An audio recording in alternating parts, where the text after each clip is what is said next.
Ilaa hojiidhaa yeroon dhufu gara manaatti si fuudheen dhufa. Obboleettii koo tokko waan taateef kophaa kee si gateen deemu jedheeni malee yoo barbaade uffata koo fudhadheen mana kanaasiif ba'a. Eessa abbaa keeyyuu hin deemtu.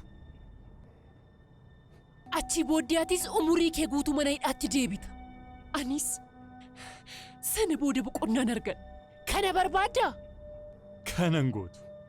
Na yaali. Na yaaliitti sittan agarsiisa. Inni jinaa malee suuteedha. Galiilaa suuteedhiitti dubbadhu. Ati maaliif waan siin jettu hin dhageessu?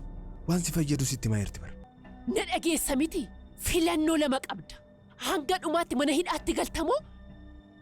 Lammaffaa wanta raawwachaa jirtu hundumayyuu dhiistee malaa koo wajjin hojii jalqabda.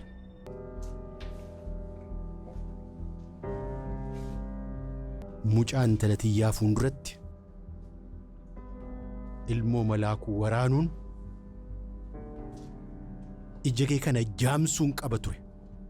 Ifa manaaf godhi gaashee. Haati kee nama amala gaarii qabdudha. Ati ishiif hin maltu. Ani sirrii miti gaashee. Ifa manaaf godhi. Cubbuu hojjedheen karaa masfiniin gatii koo argachaa hin jira. Sodaadhaan hin jiraachaa jira. Galatoon. Maaliif? Gaarummaa keetiif.